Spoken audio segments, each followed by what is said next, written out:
Seterusnya, kita ke Bumi Kenyalang. Sarawak menggariskan komitmennya untuk menerajui bidang tenaga hijau, pertanian mampan dan inovasi digital sebagai persiapan untuk masa depan yang lebih baik. Langsung bersama Nursila Talaha di Kuching. Silakan Nursila. Terima kasih Sahih. Sarawak bersedia untuk mempelajari, menyesuaikan diri dan menerajui bidang-bidang yang paling penting untuk masa depan dunia. Premier Sarawak Datuk Patinggi Tan Sri Abang Johari Tun Openg memberitahu ia merangkumi tenaga hijau, pertanian mampan, tenaga boleh diperbaharui atau inovasi digital. Ke arah itu, kerajaan negeri telah merangka strategi pembangunan pasca COVID-19 2030 untuk mencapai keseimbangan dalam bidang-bidang penting sekaligus membina ekonomi yang kukuh dan mampan, seterusnya memberi manfaat kepada semua rakyat Sarawak. Beliau memberitahu demikian dalam ucap tama Forum Masa Depan Sarawak 2024 di Kuching hari ini. Katanya, forum julung kali diadakan itu bukan sahaja untuk membincangkan masa depan Sarawak, tetapi berfikir secara kritis tentang kemampanan pertumbuhan negeri, kesejahteraan rakyat dan warisan yang akan ditinggalkan untuk generasi akan datang. Di Sarawak, katanya kerajaan negeri menyedari kemakmuran sebenar mesti melangkaui pengeluaran ekonomi dengan bervisikan kemampanan, kesaksamaan dan kesejahteraan rakyat. Lebih 300 orang menyertai forum 2 hari yang bermula semalam yang antara lain mempertimbangkan perspektif dan pandangan baharu tentang cara mewujudkan ekonomi lebih adil dan mampan. Sementara itu, dalam perkembangan lain, Premier merasmikan bangunan 13 tingkat Ibu Pejabat Huluan Shell Malaysia di Miri yang kini menjadi ikon bandaran Miri dalam industri minyak dan gas dengan reka bentuk moden dan teknologi hijau. Datuk Patinggi Tan Sri Abang Johari menegaskan Shell merupakan rakan kongsi yang boleh dipercayai untuk memacu masa depan Sarawak. Beliau mengalu-alukan kerjasama Shell dengan Sarawak dalam meningkatkan pertumbuhan ekonomi, terutamanya dalam ruang tenaga hijau seperti Carbon Capture, Utilisation and Storage (CCUS) yang penting dalam usaha menuju teknologi yang lebih mampan. I hope to see Shell partnering with Petros on our own Sarawak Oil and Gas entity in Sarawak's oil and gas landscape. We have enacted a legislation to promote and develop CCUS in offshore Sarawak. This is the legal framework where we can develop at the same time promote the green agenda. Beliau berucap merasmikan bangunan Ibu Pejabat Huluan Shell Malaysia di Miri Times Square. Beliau menambah kerajaan Sarawak telah menggubal undang-undang untuk mempromosikan dan membangunkan CCUS di luar pesisir dengan Petroleum Sarawak Berhad Petros memainkan peranan penting sebagai pengurus sumber. Bangunan ini juga dilengkapi dengan Shell Cafe, tapak pengecasan EV serta teknologi hijau seperti penuaian air hujan dan panel solar menjadikannya bangunan hijau pertama seumpamanya di Malaysia Timur. Sambutan perayaan Hari Lahir ke-78 yang di-Pertuan Negeri Sarawak, Tun Pehin Sri Dr. Wan Junaidi Tunku Jaafar bakal berlangsung dengan pelbagai acara penting yang dijadualkan dari Khamis hingga Ahad ini di Kuching.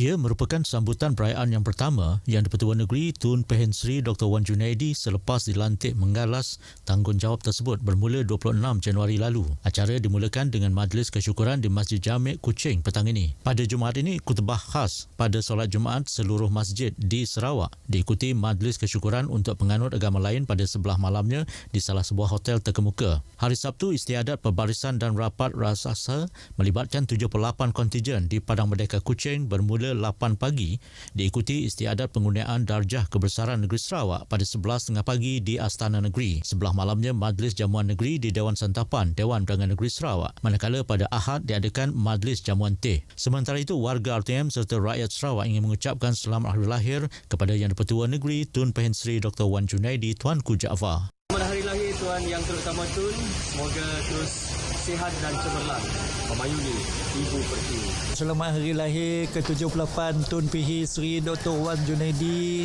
Tunku Jaafar, semoga sihat selalu. Teristimewa buat Yang di-Pertuan Negeri Tun Pehen Sri Dr. Wan Junaidi Tuanku Jaafar. Selamat Tahun Kenal Susau. Kami dari SKSU Kanan ingin mengucapkan selamat hari lahir yang ke-78.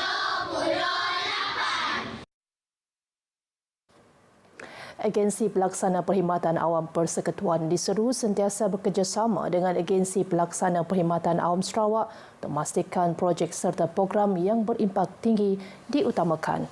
Kala itu, Ketua Setiausaha Negara Tan Sri Datuk Seri Syamsul Azri Abu Bakar menggariskan 4 strategi utama untuk meningkatkan lagi prestasi pelaksanaan projek di Sarawak. Strategi tersebut melibatkan pemantauan dan penilaian berterusan, latihan dan pembangunan kapasiti, memperkukuh kerjasama antara agensi serta penglibatan komuniti setempat.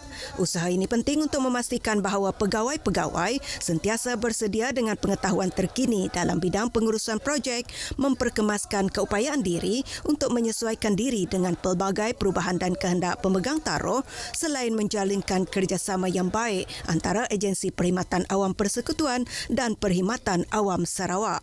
Beliau menyatakan demikian dalam amanatnya pada Majlis Aspirasi Kepimpinan Ketua Setiausaha Negara bersama anggota Perkhidmatan Awam Persekutuan dan Sarawak di Universiti Malaysia Sarawak UNIMAS Kota Samarahan.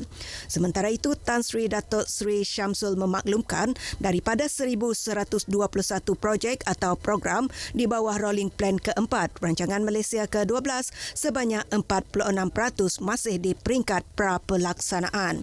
Prestasi perbelanjaan Sarawak kini berada di tangga ke-10 dari 14 negeri dengan perbelanjaan sebanyak 48.52% di bawah prestasi nasional 58.17%. Majlis Aspirasi Kepimpinan Ketua Setiausaha Negara bersama anggota Perkhidmatan Awam itu disertai lebih 1,000 anggota Perkhidmatan Awam Persekutuan dan Sarawak. Kesihatan pekerjaan dalam kalangan kaki tangan sektor kesihatan bukan hanya berkaitan pematuhan peraturan. Timbalan Premier Dato' Amar Dr. Sim Kui Hian berkata sebaliknya, aspek asas yang penting ialah tempat kerja yang sihat dan produktif.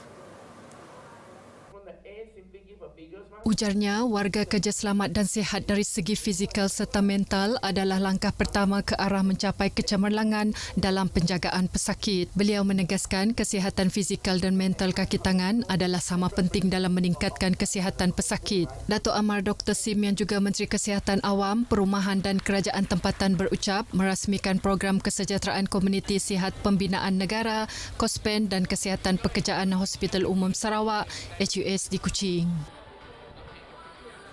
Walaupun kesedaran mengenai kepentingan kesihatan mental semakin meningkat di kalangan masyarakat, namun stigma terhadap individu yang menghadapi masalah mental masih lagi tinggi. Menteri Pembangunan Wanita, Kanak-kanak dan Kesejahteraan Komuniti, Datuk Seri Fatimah Abdullah menegaskan stigma terhadap kesihatan mental perlu dihapuskan. Menurutnya, kesihatan mental adalah sama penting dengan kesihatan fizikal, justru menjadi tanggungjawab semua untuk tidak menghakimi mereka yang berjuang dengan masalah mental. Stigma masih tinggi dalam masyarakat kita. Oleh itu, pendidikan mengenai kesihatan mental perlu difokuskan untuk mengurangkan stigma ini dan mewujudkan masyarakat yang celik terhadap isu ini. Kita semua perlu memahami bahawa kesihatan mental bukanlah sesuatu yang memalukan, tetapi ia adalah sebahagian penting dalam kesejahteraan kita. Datuk Seri Fatimah berkata demikian pada perasmian seminar dan forum kesihatan mental sempena sambutan Hari Kesihatan Mental Sedunia dan Bulan Kaunseling Kebangsaan peringkat bahagian Bintulu di Auditorium BDA Wisma Bintulu. Program anjuran Hospital Bintulu dengan kerjasama Persatuan Kebajikan Perkhidmatan Psikiatri Hospital Bintulu tersebut melibatkan penyertaan agensi dan NGO di Bintulu. Baik, perkongsian itu tadi mengakhiri berita dari Sarawak. Dari sungai ke segara Palestin, pasti merdeka. Kembali bersama Sahih untuk perkembangan berita selanjutnya. Baik Nursila, terima kasih.